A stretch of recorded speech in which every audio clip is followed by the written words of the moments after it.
I think it works. Cool. As long as the hat stays in this position, I think we'll be okay. But I have to keep the hat in this position. Like if I put the to this side, it probably won't work. But it's working for now, so that's cool. Nice. Thank you to Leo Bloom. How you doing, Leo? Leo just dropping $20 super chat. And he says, Merry Christmas, Phil. Merry Christmas to you, Leo. And a Happy New Year. Well, we're not to New Year yet.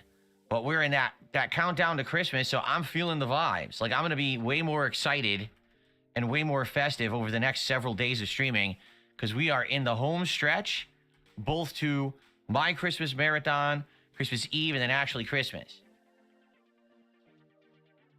So it's going to be a good time around here.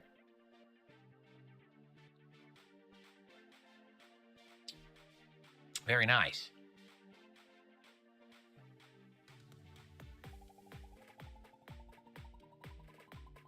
Tis the season. That's right. Tis the season. If you guys are thinking of contributing, maybe consider gifting some memberships or some subs. You know, your fellow viewer and fan would probably really appreciate that, to have some emotes and stuff for the next several days, especially that Christmas marathon coming up. It'd be pretty cool. Just saying, you know, for me, hey, I any support is amazing and appreciated, but hey, maybe you want to gift something to somebody else so they can get something out of it too, right? Good stuff. How do you like the lighting today? It's all about the wintry atmosphere today. Full on, you know, supposed to be like outdoor, like snow and ice kind of a vibe today. Hopefully it looks good. Really? Phase Doomslayer says Sonic 3 and Knuckles, which is the Sonic 3 and Sonic and Knuckles cartridges combined, was my first game ever, my first console ever. Model 2 Sega Genesis, best time ever. Became a lifelong Sonic and Sega fan. Awesome. People always ask me what was my favorite Christmas present ever, and it's a tie. Early on, when I was very young, I really liked action figures and the like, and my parents bought me this insane Eternia playset for Masters in the Universe. And the reason that it was amazing, it was huge, and you could connect Castle Grayskull, which was He-Man's like good guy fortress, and Snake Mountain, which was Skeletor's villain fortress. They actually attached to it, making this insane connected playset. That was really awesome. But the one that really resonates with me is the Super Nintendo. I got it for Christmas. And I remember unboxing it, freaking out. Like, you ever seen that video? The kid, he opens up the box, he goes, Nintendo 64! Well, that's kind of how happy I was when I got my Super Nintendo. And I remember going and hooking it up, and I literally just played Super Mario World all day long on Christmas. And it was such a festive thing. Like, my mom was making food. The house smelled absolutely amazing all day. We had Christmas music playing in the house in the background. You could hear it all day, like traditional Christmas music. And then, you know, sitting there playing Mario World all day was so cool. Such a great, a heartwarming, you know, family memory.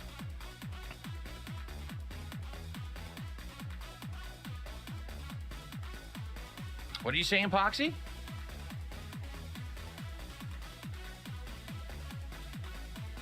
Of course I played Assassin's Creed 2. I played the whole trilogy back in the day. Some of my biggest playthroughs of my early content. What were my thoughts? Oh, they're amazing. Assassin's Creed 2 trilogy is absolutely outstanding. The whole Ezio auditory story. After that, I actually did not like Assassin's Creed 3. I did like 4. I thought 3 kind of sucked.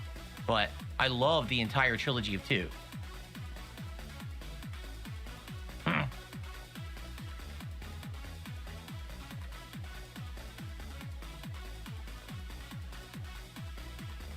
Thank you, Steven. Steven's saying he really liked the studio setup video I put out yesterday. If you didn't see it yet, it was during the podcast, but I actually split out that portion to be a separate video with like 25 minutes. I walked through everything here. I walked through my dual monitors, my microphone, my Bridgecast, the lighting, the PCs, everything. So you can see the entire setup in that video from yesterday. Give it a look. I actually made it the featured video on the channel for now, so hopefully you guys will enjoy it.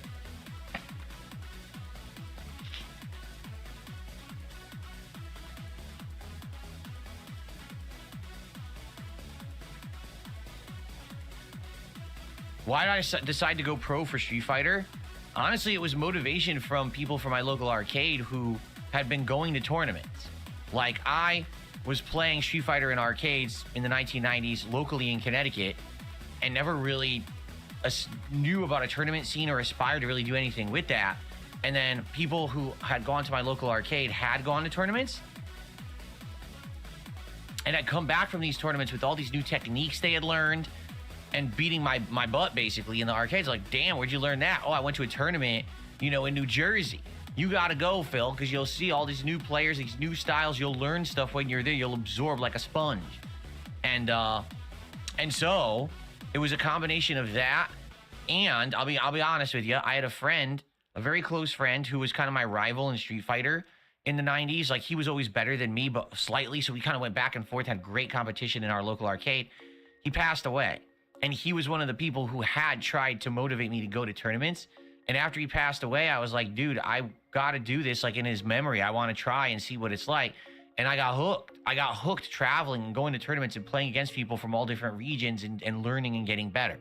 So it's kind of the origins of how I got into competitive Street Fighter. Because before then, I would just go every week, you know, every Friday, Saturday night to the local arcade, pump quarters in the machine, play for a while, and have fun.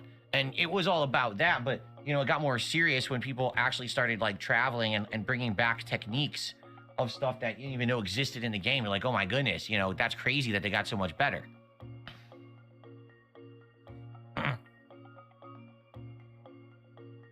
Could I play with the He-Man action toy set on stream? Well, if I could teleport to Connecticut to the attic where it's in storage, maybe. I don't know. I don't have it here with me in Washington as a 43-year-old adult. I don't even know if it's still at my parents' house. I mean, they tell me that they saved a whole bunch of stuff from when I was a kid, and it's like in storage, but I don't even know if it's really there or not.